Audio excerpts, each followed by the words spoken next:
Are we getting into wish list stuff? Yeah, let's do it. Okay. My wish list has nothing to do with one specific player. I personally would love for the Chargers to consistently make personnel decisions that make sense to us, the fans, and to the players. We just talked about one.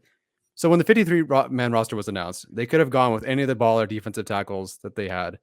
They went with Eric Banks. And it got to the point where someone, unprompted from the team, reached out to me and vented about the puzzling decisions that the team was making and how members of the defensive room were hurt because they went with outside other guys. And what did Yeah, they get from it? They cut Banks nada. after 3 weeks, right? How about benching Samuel Jr. or Davis in back-to-back weeks? Watch the tackle that Samuel Jr. tried to make against the Ravens. That's a guy who is now over-adjusted and is hesitant to be his usual aggressive self because he didn't want to blow another tackle. And I get not wanting to blow another tackle, but it looked like you've taken the personality out of the player because you benched him. Then you bench Davis, who's given up 25 yards per game. That's it. The last 5 games facing Dak, Mahomes, Carr, Baker, Lamar. They took the guy out who covered Kelsey and Waller, basically the 2 best tight ends in football, and held him to 40 yards. They took him and benched him. And again, I asked someone from the team what the rationale was for benching someone like Samuel Jr., or who's your second round pick, or your starting corner and Michael Davis. And the person said, I have no idea.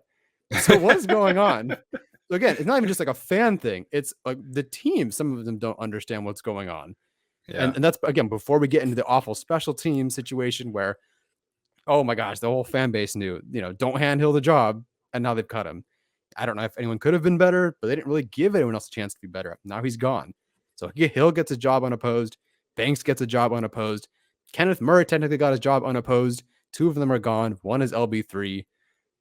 Make it make sense. They've made excellent decisions so far. Obviously, drafting Rashawn Slater in the first round is a fantastic decision.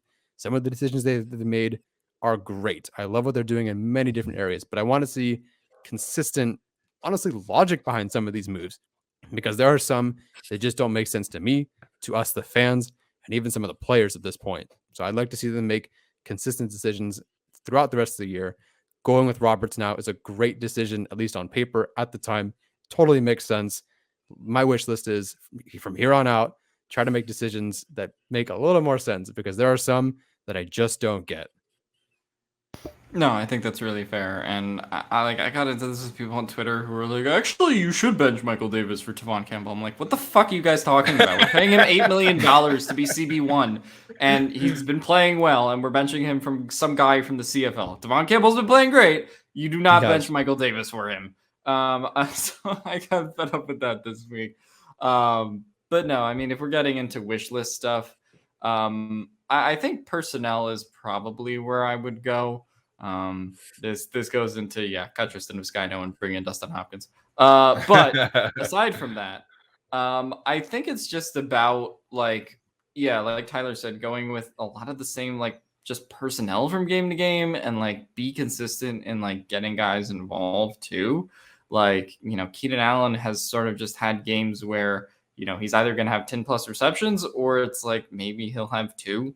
And that's a really weird spot to be in, especially when you look at last year and it's it felt like Keenan Allen basically had 10 receptions every game.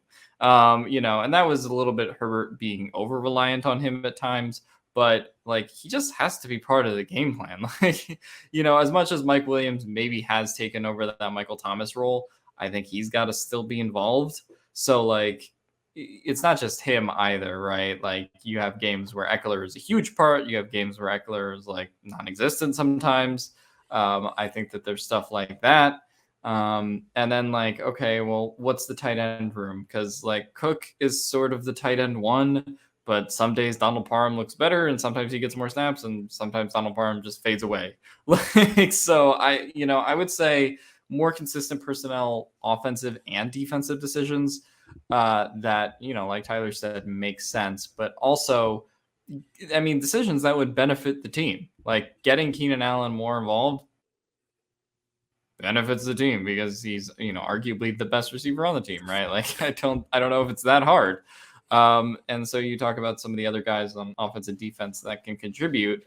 The Ogbong Bamiga Neiman splits last week that we talked about against the Ravens. As much as Ogbong Bamiga has played decently well in the preseason. Like, he was fine. Like, you know, you spent a 6th-round pick on Nick Niemann. Jaimez is a healthy scratch, and like what's happening with him. There's, you know, other guys who obviously, I mean, Roundtree was a healthy scratch last week. Trey McKitty, does he exist? Does he exist? I don't know anymore. But so there's a lot of guys like that I think are just interesting decisions. And I don't know what they're going to do with them going forward. Obviously, I think they do want to let the rookies develop, but at the same time, I'm just like, well, you drafted these guys to play, and also, you know, you have these players that you signed to fairly big contracts, like Keenan Allen and like Austin Eckler, and sometimes they're just not involved. Like, so I don't know. Like, I think there has to be a more concerted focus on offense and defense of just getting the right guys involved. And so I think that, you know, that plays into what Tyler said with just making better decisions.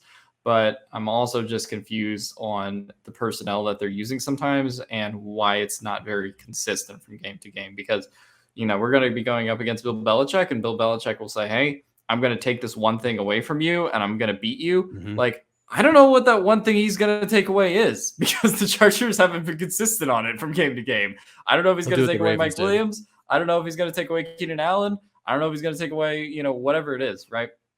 So, like, they just don't have that, like, option that they trust more than the others offensively. And on defense, it's a jumbled mess, partially because of the injuries, but also because some of the decisions that Brandon Staley's made, like we talked about with Michael Davis and others. So, I don't know. I just want more consistency from the coaching staff, and also more consistency in terms of the personnel that's being used. So, also cut Vizcaino for Hopkins.